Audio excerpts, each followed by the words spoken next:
Ladies and gentlemen, can we observe a moment of silent reflection?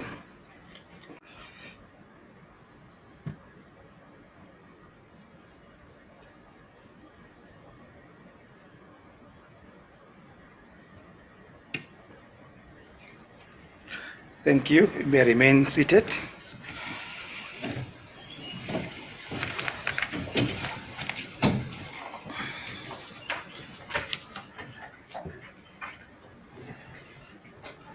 Distinguished guests, we are gathered today here in honor of the Professorial Inauguration Lecture by Professor Masinde. Without wasting time, because mine is to direct the program, not to deliver speeches, I would like to call upon our Vice Chancellor and Principal, Professor Pamela Dube, to do the welcome address. Over to you, Madam VC.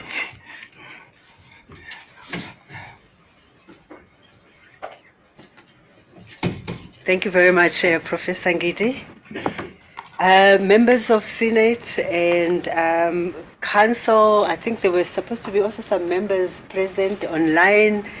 Registrar Dr. Sally Nzingwa, the DVC Teaching and Learning Professor Ngidi, the DVC Research, Innovation and Engineering, and oh my goodness, and Engagement, Professor Ngowi, and all the Senate members again, Prof. Mutoni Masinde, her family and friends that are present with us here this evening, CUT staff and students that are with us this evening, members of the media that were able to come this evening, and all our distinguished guests.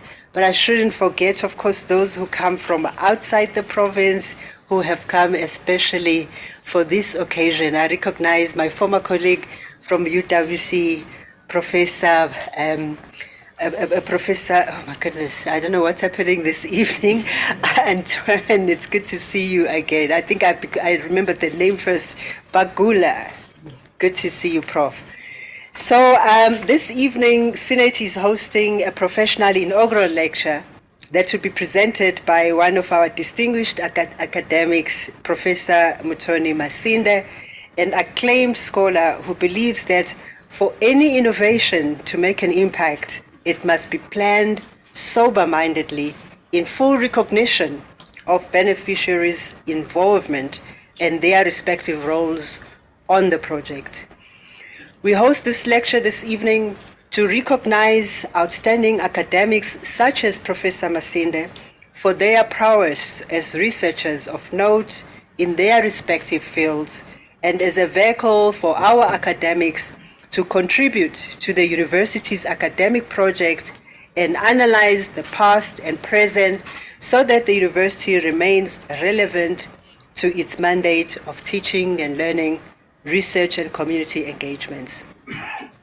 She will take us on her academic journey of many years to see how her calling contributes to the university in bridging the gap between scientific and indigenous knowledge to bring solutions to small farming communities.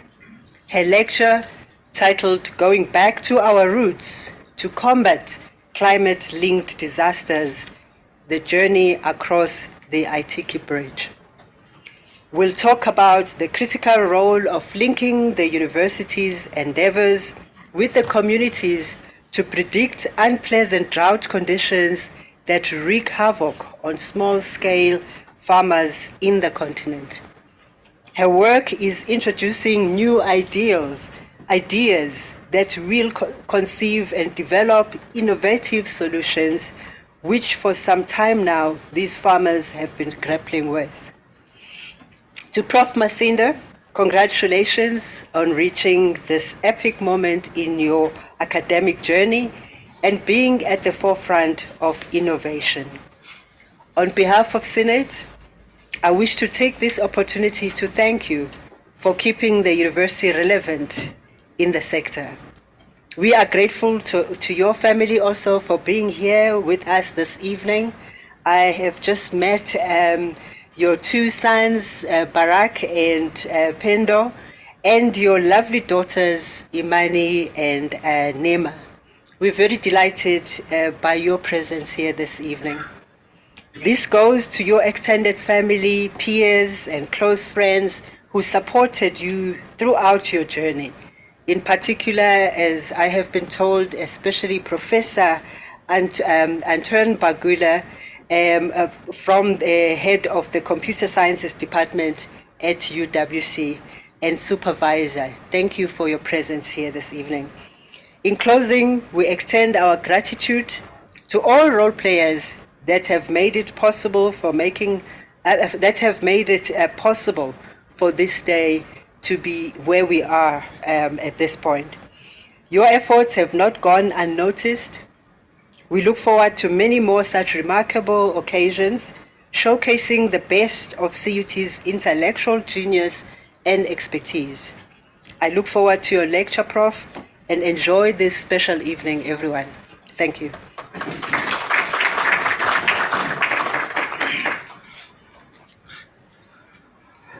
Thank you very much, VC. Without any further ado, let me call upon the Dean of the Faculty of Engineering, Peat and Environmental Sciences, Professor Vermaak, to ascend the stage.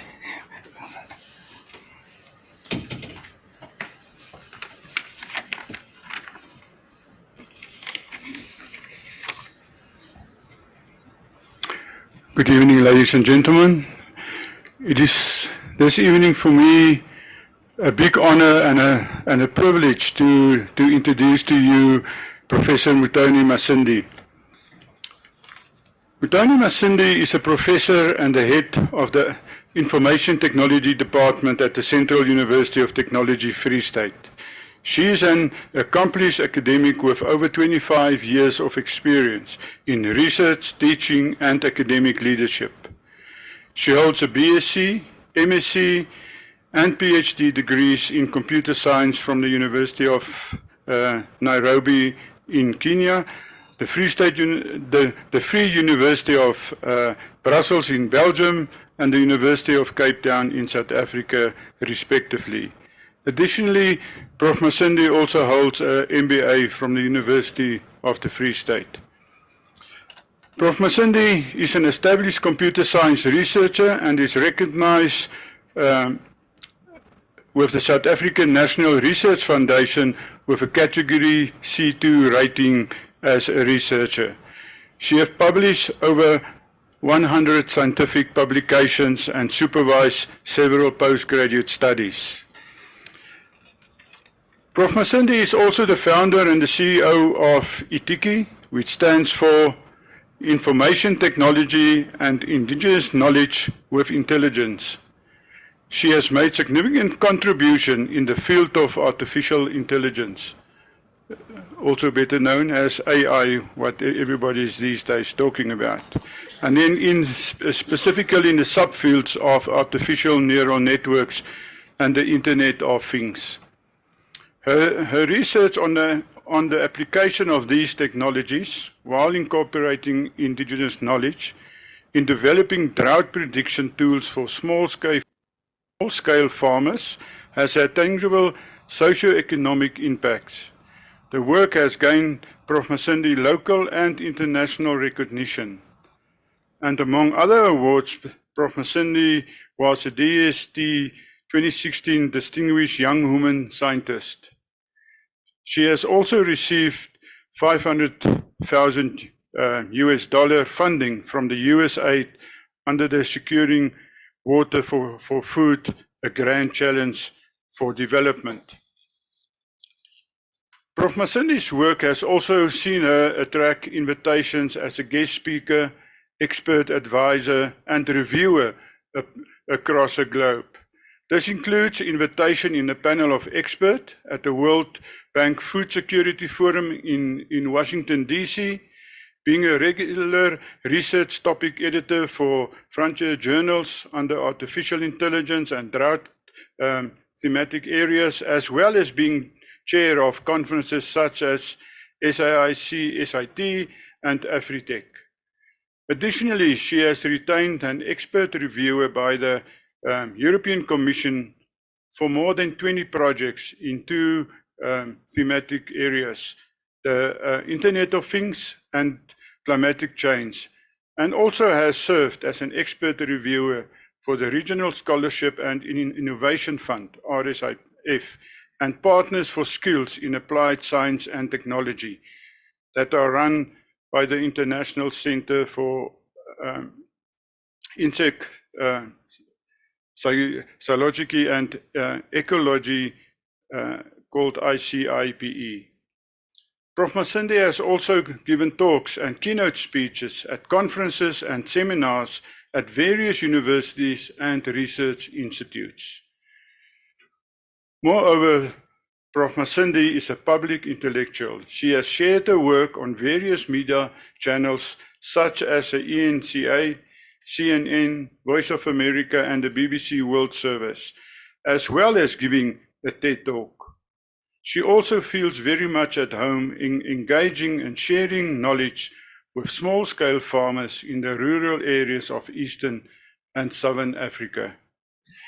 Besides her professional engagements, Prof. Masindi is also a loving wife and a mother to 4 university-going children, and we are seeing them here.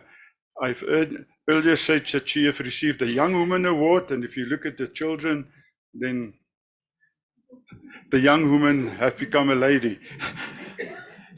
So, ladies and gentlemen, can I please ask you to join me and welcoming Prof. Mutoni Masindi to the podium for a speech.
Thank you very much.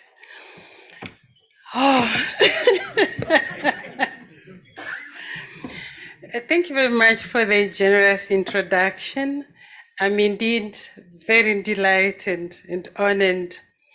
In most places, when we make presentation, there's usually many of us in a queue, but I realize today it's just me.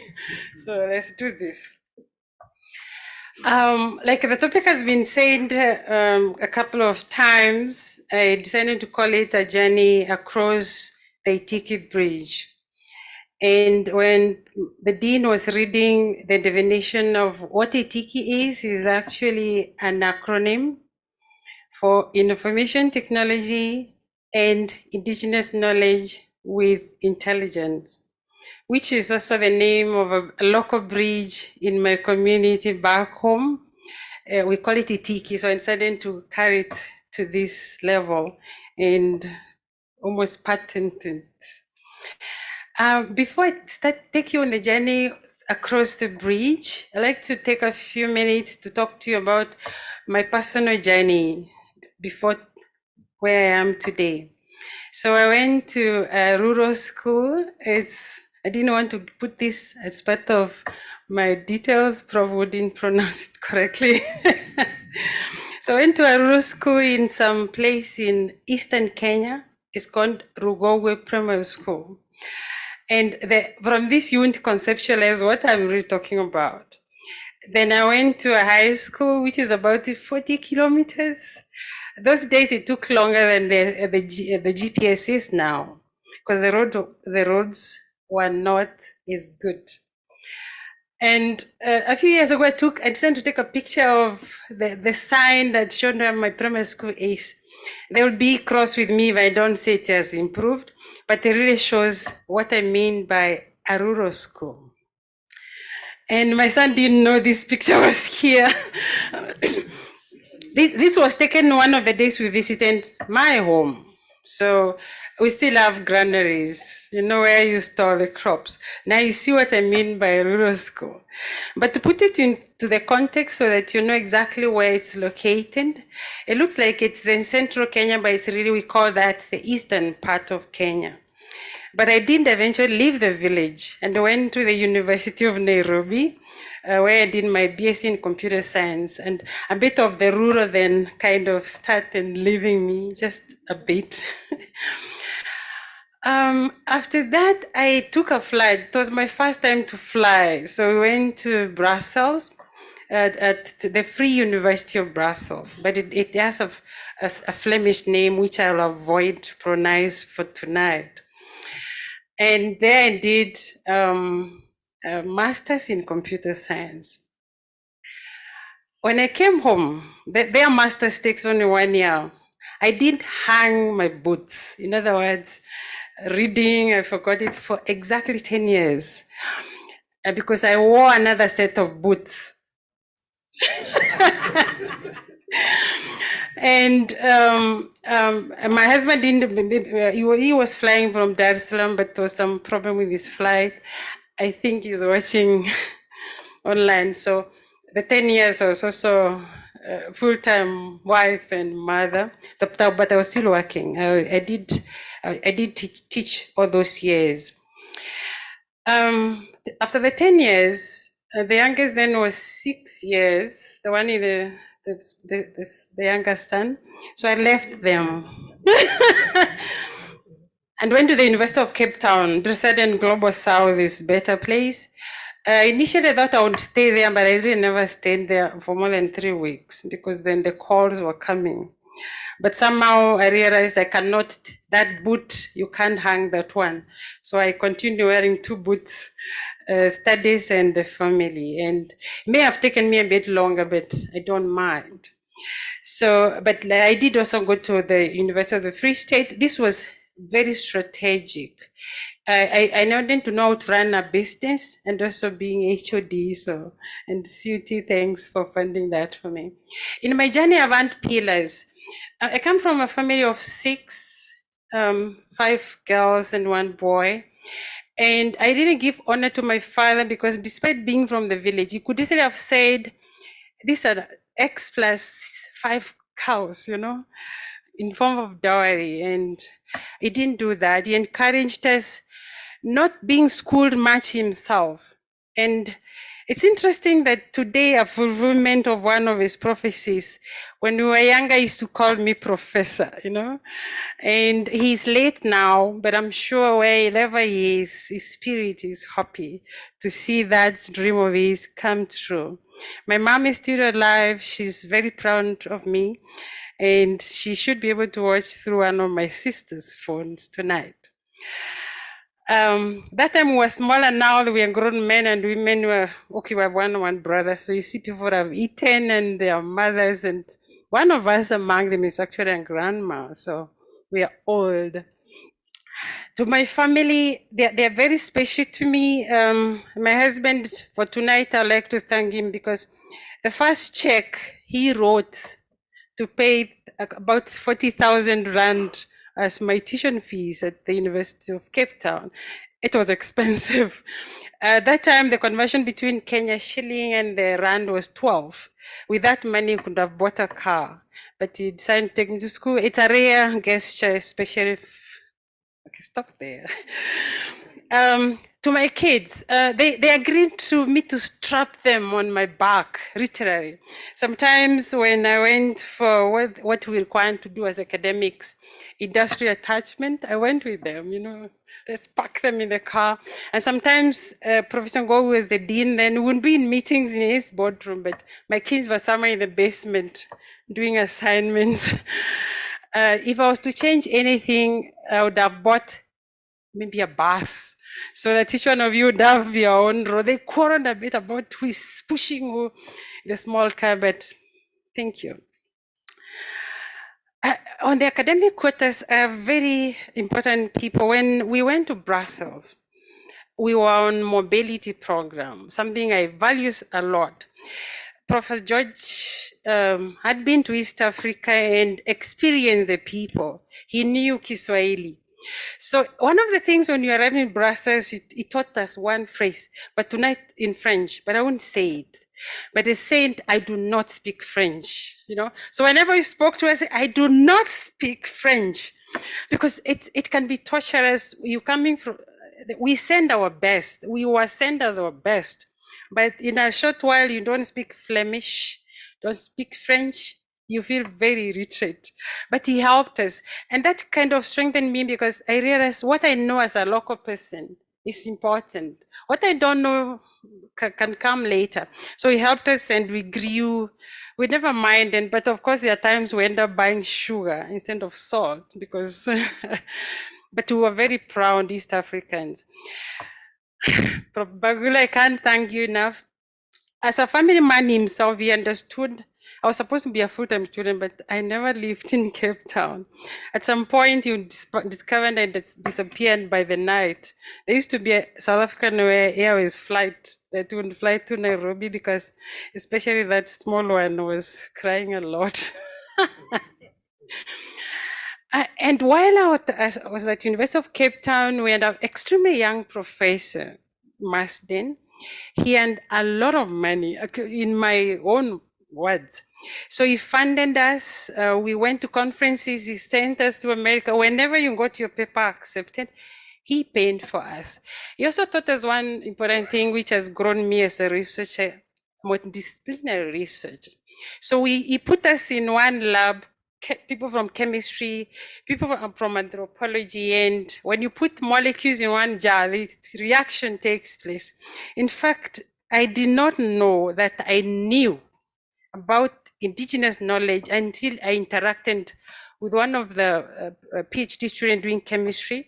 She was busy extracting indigenous knowledge extract for a PhD. And I said, what is indigenous knowledge? When she said, I discovered, but I know it.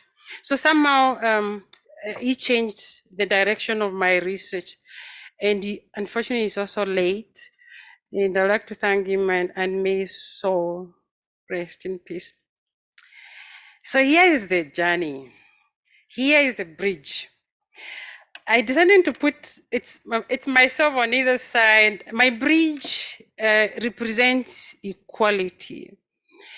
I'm not standing here tonight to say indigenous knowledge is superior, neither is scientific one. In the solution we develop, they're equal. There is mutual learning. They're equally important. And in the middle, you'll notice kind of a brain. It may not be very clear, but that's the intelligence on which this bridge runs. But there's some instruments that we use to construct the bridge. It's based on weather data. We specifically focus on weather data. Not that rest is not important, but in research, you have to focus on something. And so it's the indigenous knowledge and then weather data. We collect the weather data using weather stations as well as wireless sensors. And in between, because of the nature of the penetration of mobile phones in Africa, mobile phone becomes both an input to collect data and also an output to disseminate the forecast. Of course, artificial intelligence is becoming almost everyone's cup of tea. Now we have ChatGPT, and I wouldn't want to start teaching anyone about artificial intelligence tonight. And this bridge has only one business, we predict droughts, but before we predict them, we also monitor them. The envelope within which we carry these is an early warning system. So more or less, you'll be hearing me talk about drought early warning system. So I'll take a few minutes to just talk about each one of those things briefly. When I was doing my PhD, we didn't have a lot of e-books. I did go to the library the few weeks I spent at UCT. And I came across this book. You know, as a researcher, sometimes you come across a book which you want to carry on your armpits and becomes your Bible. Somehow I learned that in the US, they spend a lot of resources to develop climate forecasts that matter. And this is a very subjective word. What really matters for us is not what matters for anyone else. And for me, that's the gap. What matters for small scale farmers? What matters to them? What makes sense to them? And one of the phrases that I read from that book was, and I'm going to quote the author, it says that throughout human history, departures from the seasonal rhythms of climate often provide the difference between wealth and poverty, feast and famine, health and disease, and even life and death. It's so real. The moment there's a tornado, if people are not being warned, they will die. The ones who have been warned and evacuated will survive. So that's the difference. For the small scale farmers, if it doesn't rain, they don't have food. If they had been warned, they would have saved the food of last year and saved their lives. And the author continued to say that generations after generation, we develop mechanisms to protect ourselves, to mitigate. And in the case of small scale farmers, it's one thing, it's indigenous knowledge. Hence why I took indigenous knowledge as the instrument for my drought prediction.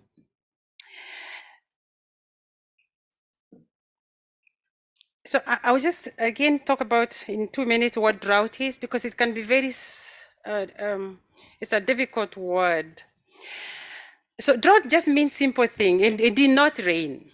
But of course, there are books and thousands of articles about drought. It means the failure of the precipitation regime. In other words, it did not rain on time, or it rained on time, didn't rain enough, or rained too much, or rain and stopped in between, then the crops failed. So basically, in layman's or woman's language, it means just didn't rain. And droughts are very interesting disasters. Of course, they are natural disasters, but sometimes they have also been caused by some human factors. So we cut the trees, it doesn't rain. And the second problem with drought is that they call it a creeping disaster. When a flood happens, you see it. But the flood comes in by the night, creeps through. By the time the nation knows it's drought is when Cape Town is running out of water, when cattle in Karoo have died. So it's not properly understood. And of course, scientists have classified different types of droughts. Immediate one, when it doesn't rain, we say it's meteorological. After that, the water in the dams dry up or disappear, then it becomes hydrological. But the original one is meteorological. When the crops don't grow, then it becomes agricultural. And when we can't feed ourselves anymore, it becomes socio-economic. And in fact, some authors have added one called groundwater droughts, a favorable topic of one of my colleagues. The issue about droughts, again, is there's something unique about our continent, especially sub-Saharan Africa. Even yesterday, I checked to ensure I have the facts.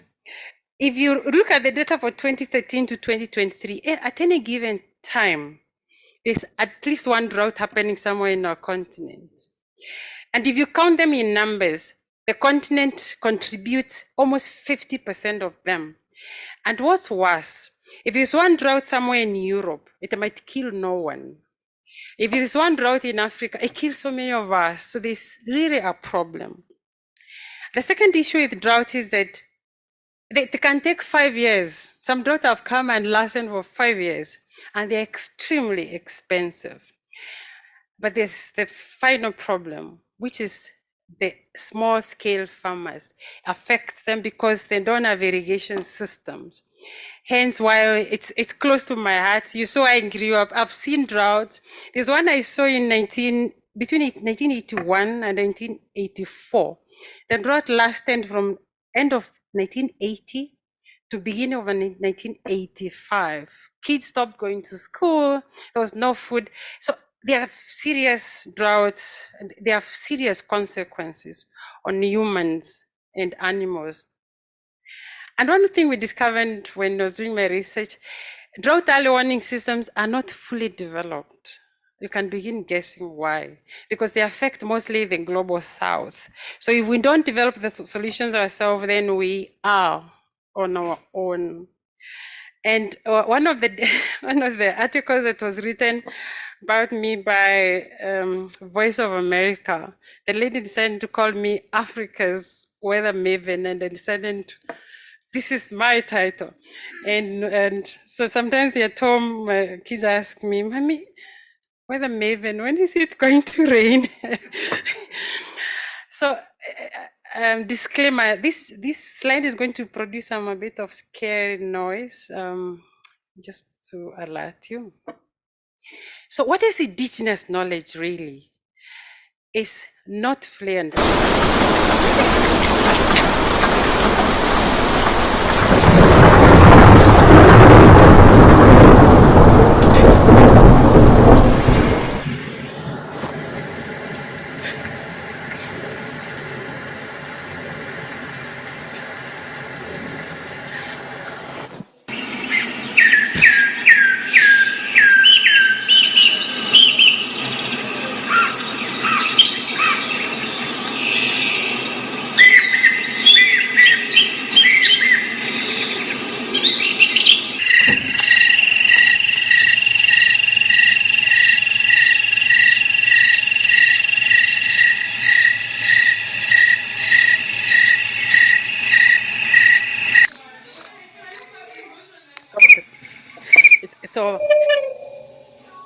So many of us, when they hear thunderstorm, they get scared. I so proud getting scared. But those things have different meanings for different people. If at home it had not rained for some time and the thunderstorm is hard, we celebrate because it shows something. If we hear crickets making noise in the garage, it says something. If we see a particular tree flowering, it says something. And you hear those birds making noise after the rain, it says something. That's indigenous knowledge. So indigenous knowledge comes in shapes of all shapes, but it's possible. In our study, we've discovered you can classify it. It's either the animal's behavior or plant's behavior, but also the indigenous knowledge includes a lot of meteorological. They know about stars, they know about clouds. Indigenous knowledge has been called different names, and in fact, one of the names that people don't like, they even call it peasant farmers.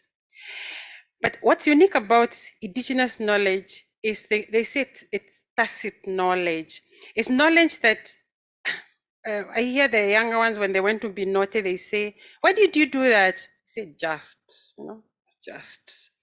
So sometimes we say it's going to rain because then cows came jumping up and down. When do you say that? Just. And it's so rich. And I use this phrase says that not everything that counts can be counted. So the fact that we can't put number on it doesn't mean it doesn't count, doesn't mean it doesn't have value. So indigenous knowledge is rich and it's very localized. Maybe this is one of the challenges.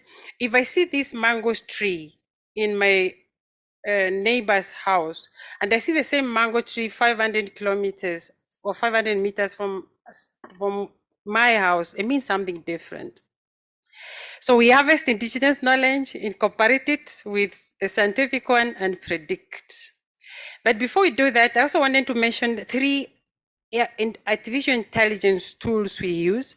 One of them, the key one, is artificial neural networks. Artificial neural networks, for those of us who are not in computer science, it's modeled to work like the neurons in the brain. So the beauty of artificial neural networks, like any artificial intelligence tool, is very fast. Then we needed 2 other technologies of machine learning to represent the tacit nature of indigenous knowledge. And one of those is fuzzy cognitive maps. Sometimes English doesn't do justice to some of this knowledge. In the first language, if I say something is good, it's not 1 or 0. It's a continuous reality. So if they say the season is favorable, it means so many things. It's not 1 or 0. So we needed to use those to represent this knowledge and preserve its richness. Then there's something, though later we dropped it from the project, we were representing our knowledge using what they call belief, desire, intention agents. So it's the same thing. I want to use machine learning in form of agents. They are not spy agents. We in IT, in computer science, you can write one program that runs on Prof's phone, executes whatever it was, and leaves. In other words, moves to another device, something like that. It sounds creepy, but we do that because some of the devices we're using are very small. They can't store that code for long. So let it execute the function of sending data to the server and then leaves. So those are agents. So those are the 3 tools we used. Then we created this machine. The day I drew this diagram, I ran to my supervisor and said, I think we have the PhD. But later he said, this phrase used to like telling me, pay attention. I'm like, oh. So I paid attention, and one of the things we had forgotten was, I forgot to mention before, we had a second supervisor who was meteorologist. So he said, a drought is not a localized thing. The problems we're having at KZN at the moment comes from far, it's very global. So he said, pay attention because we had forgotten that element. But what this diagram says, any conventional early warning system has 4 aspects. You need to collect the data continuously of whatever disaster you want to deal with. You need to pass it to a box where you do listen. So if we say the drought starts from level 2, then you need to know when does that level 2 arrive. That's monitoring. And then we predict. So this is an area where we mostly use machine learning.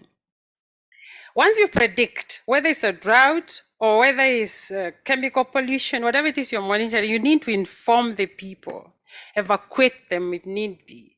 So in our system, we use SMSs, we use web interfaces. At some point, we also realized the small-scale farmers, if they cannot read, why are we sending them an SMS? So you may need to generate a text, an audio file. So I spent maybe half of my life before reaching here learning about early warning systems. And there are all frameworks about early warning systems. And what we did, because there's so much I would have wanted to say, we created a whole set of materials somewhere on the website for our Itiki website, and everything is there.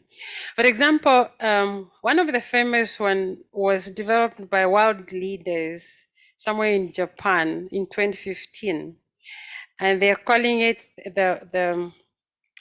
it's called the Yokohama Strategy and Plan of Action for a safer world. So we play in a space where a lot is happening, but like I said, it's only one problem. The one for drought is not being developed. So we still having to do it ourselves. So ETIKIs are, like I said, is a functioning system for collecting the data. We bought our own sensors. And thanks to Prof. Antoine, the first sensor I ever saw was in his lab at UCT. And we did import a lot of them, that time from Spain. But nowadays you buy them and you get them the following day. But also we realized these sensors, I remember one time I was speaking to my colleague from electrical engineering. We shouldn't import them, we should make them. Because you need to fill the gap of one weather station, you may need 100 of them. So if they're expensive, you do not then make sense if you wanted to reduce the cost. So at some point we went to buy a professional weather station. We do have one. And through that weather station, we have access to several other weather stations by the same company. Originally, it was very rudimentary design, but we moved from rudimentary design. The first mobile app, we had put one of our, I hid his face, one of our informers about IK, but later we came up with better designs, and the app runs on the App Store. It can be downloaded.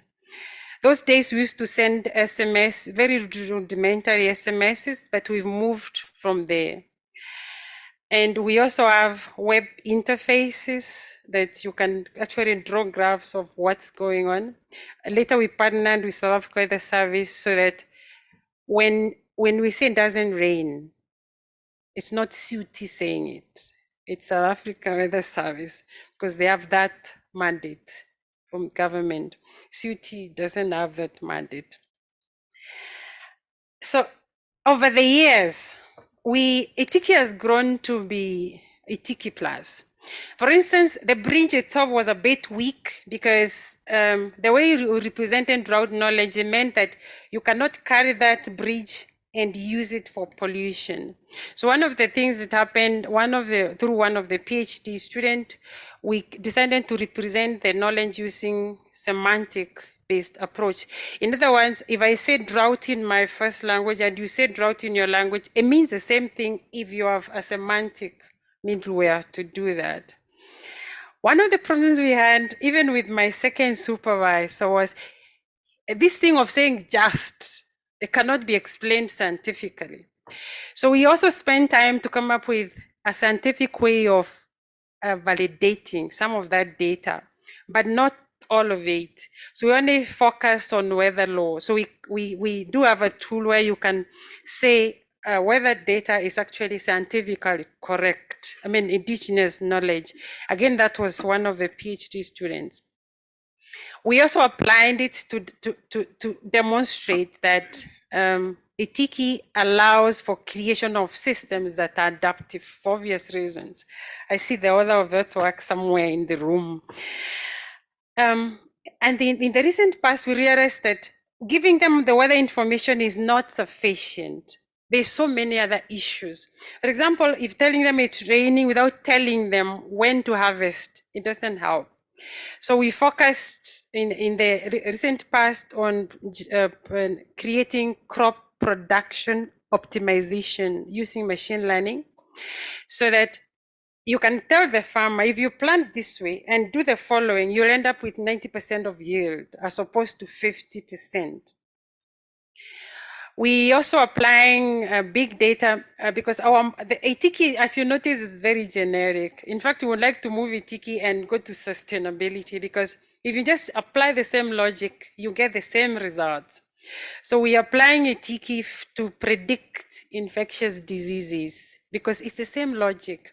The people in the village know when malaria will hit them, even better than the doctors. Sorry. So if you combine that knowledge of theirs and the medicine, you will get super solutions that are downscaled to the people. And to the pride of us, myself and the CUT, is that ETIKI is actually the blueprint that is being used to create an integrated climate-driven with hazard early warning system for South Africa. So in other words, instead of just predicting drought, again, if you just plug in Itiki within the framework and remove the sensor data and bring data about fires, it works. Remove fire data and bring in the floods data, it works. So that's great for us.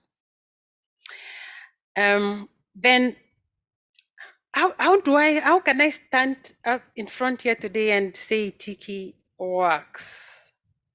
So here are a number of reasons. One of them was the distinguished woman researcher award was actually based on Itiki. And I remember that night we were 3 women who were given the award, but for some reason Itiki just bubbled up and became the talk of the city that day. And I remember the then Vice Chancellor, Professor Tembu, calling us, and we just put CUT on the map. And Professor Ngoyi also sent some. Then soon after that, we got a number of articles. For example, the first one was by Reuters, where they were saying crickets, birds, weather data combined to guide African farmers. Somehow it attracts attention. I'm not sure why. Then someone was saying dragonfly focus rain, to see is to believe. So Prof managed to show you that you believe. And the what Prof Mark talked about was the securing water for food. We got funding of $500,000, and it's for our universities at an individual level, it's a lot of money. But at a level, another level may not be a lot of money, but for us, it really made a huge difference for Itiki. Of course, we got covered by CNN, and this is one I like most. And tonight will be almost what I want to part with, that in not very long future, drought will be focused in Africa, the Itiki way. The other ones I wanted to show you was we never lack opportunities, just that maybe the team has not grown big enough. We got people wanting to fund us from left, right, and center, but you have to be careful who is funding you. Some of them just want to fund and make the innovation theirs. Then, as recent as this week, we also got another offer. Maybe we'll take this one now that we're not very busy. There will be a chance to move Itiki to get more funding for us. Then there are very many things that are produced, like copyright, patent. Initially, because the study was done at the University of Cape Town, the rights then belonged to the University of Cape Town. But we managed to negotiate from UCT. Sometimes if you read UCT and interchange characters, you notice it becomes CUT. Yeah.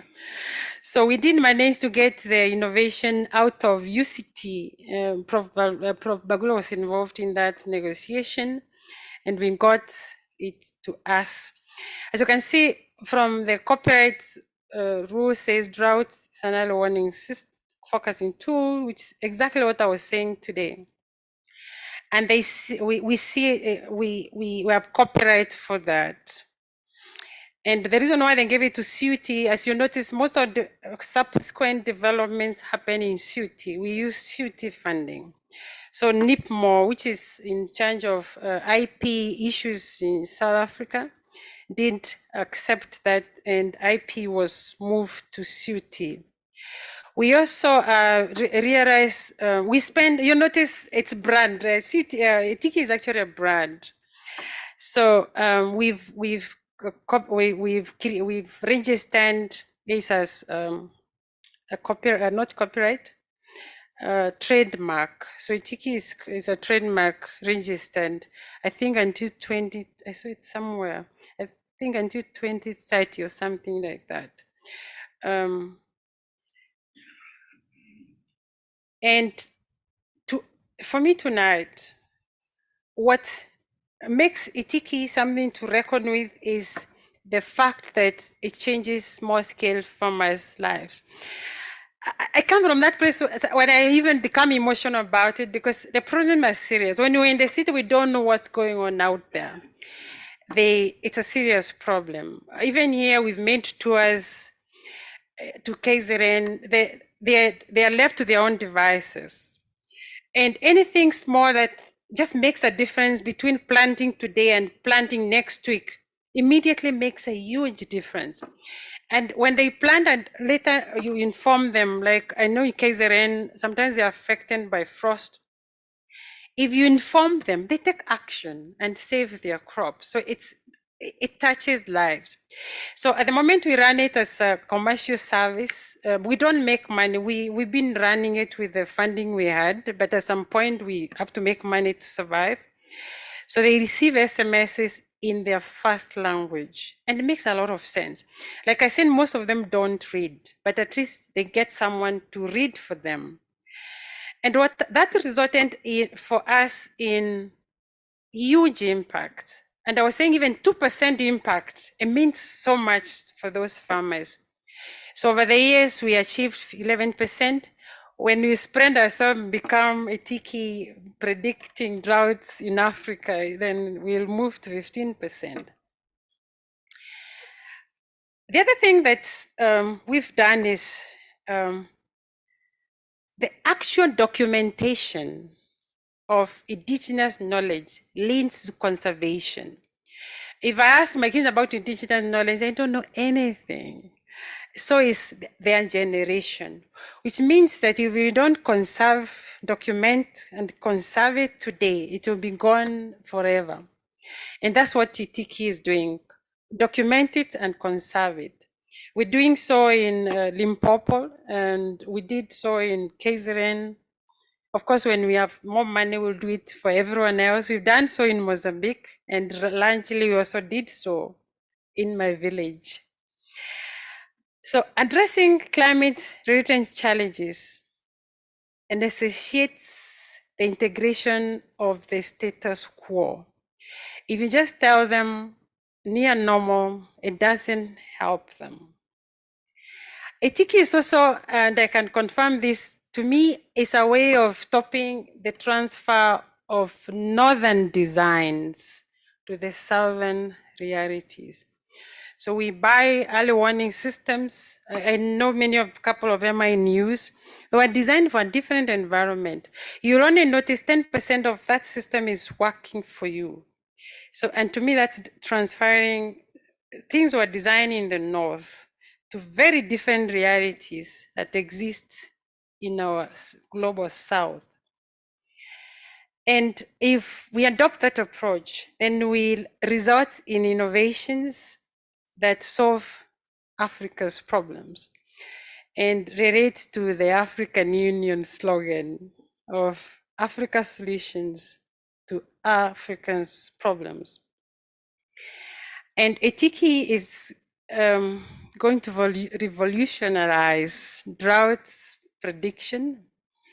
And a lot has been written about the innovation, but when they do write more books about innovations and innovators, Etiki plus Mudoni will appear in those books. I thank you.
Thank you very much, Prof. Masinde.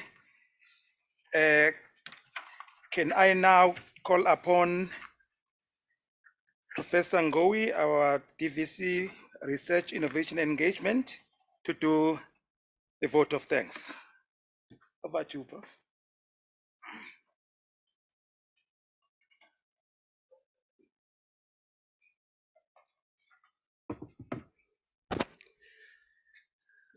Good evening, ladies and gentlemen. I don't know where to start, but I think it will be befitting to give a big applause to the presenter, Professor Masinde.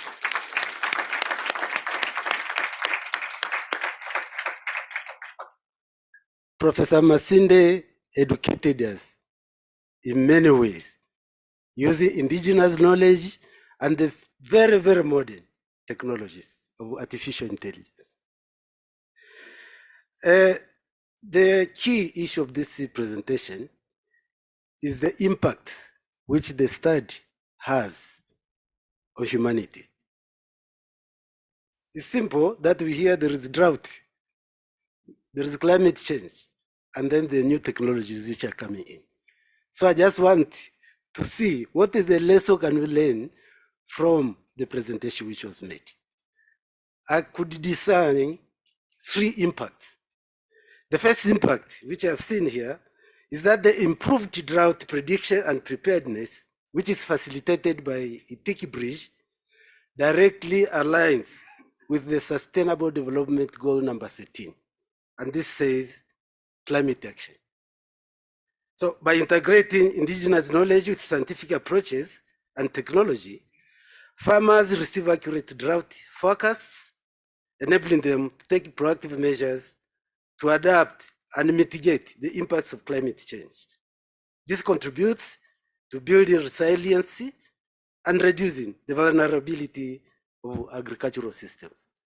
Professor Masinde went a long way to say how difficult it is when you don't know the drought is coming, when you don't know the frost is coming.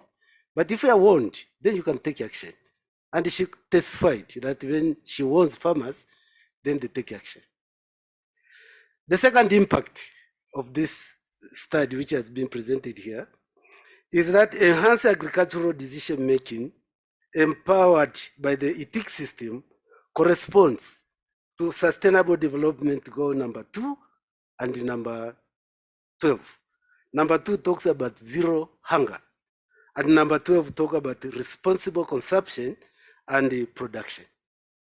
So by providing farmers with timely and localized weather information, the ETIC bridge supports informed decisions regarding crop selection, irrigation, and management practices. This can improve agricultural productivity, reduce food waste, and promote sustainable farming practice. Impact number 3 from the study, which has been presented here, is that the strengthened resiliency of small-scale farmers, which is supported by the ETIC system, is linked also to Sustainable Development Goal number 1, that is no poverty. So zero hunger and no poverty is achieved by equipping farmers with the tools and information to adapt to climate-linked disasters. The ETIC bridge helps protect livelihoods and food security in vulnerable agricultural communities. You saw in the rural areas where really they can't even get information about the national weather system. It enables farmers to reduce crop losses, enhances productivity, and ensure sustainable agricultural practices, thus contributing to poverty eradication and food security. So in summary, and the most important aspect, which I mentioned from the beginning, the link between indigenous system and the modern technologies.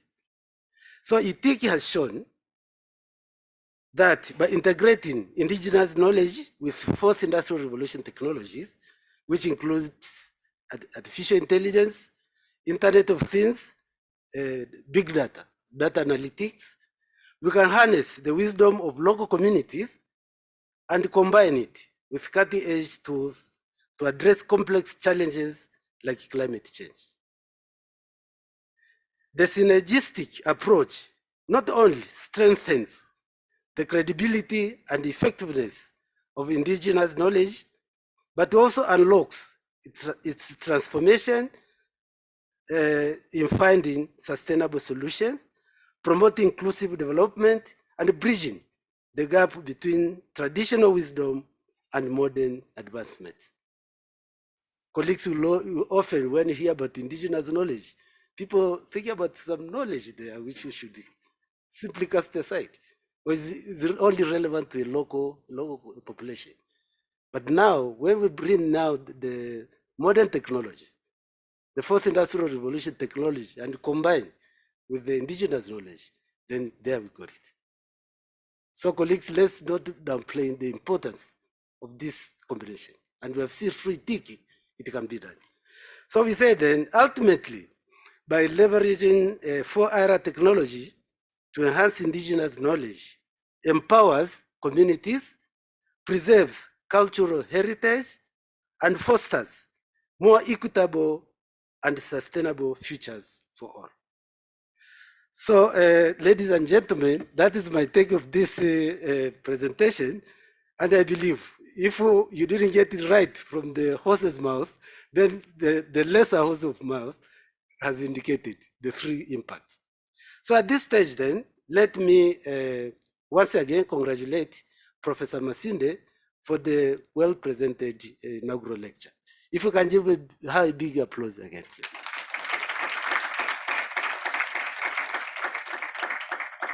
In the same vein, I would like also to congratulate her husband, who happens not to be here. I think he's in the cloud. Baraka, Pendo, Imani, and Nema. You must be proud of your mother. You are well deserved. So big applause for them, please. Okay, I'd like also to thank you, Professor Bagula, because you could be an old woman, but he handheld you. So with that, Professor, we give a big applause for. Okay, back home then, I would like to thank our Vice Chancellor and Principal for leading the procession and for being a good host. If you can give her a big applause, please. I'd also then like to commend the executives who are here, the senior managers, and the colleagues of Professor Masinde from Faculty of Engineering, Built Environment and Information Technology, and from other faculties. You made the right choice to be here. The wisdom which has come out, you wouldn't know it. Even if you read in a paper, it's different from when you hear it from the horse's mouth. So give yourself a big applause for that. And finally, our visitors who are not part of CUT, but for finding the wisdom of coming to listen to what has been spoken here, we believe when you go out there, you are going to spread the word. They must go to CUT website, then they'll see the stuff, which is solving African problems using African intellectual capability. Give yourself a big applause, please. So as we come to the end of this important inaugural lecture, I'd like to refer back to the Director of Ceremonies so that he can tell us what is going to happen from here. Thank you very much.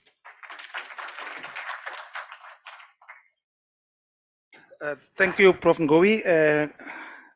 Distinguished guests, I think we have come to an end. And thanks to also those who joined online. From here, we are going to move to the foyer. I think colleagues from communications and marketing will direct those who don't know where the foyer is. And I'll request the audience to stand up while the procession leaves the hall. Thank you.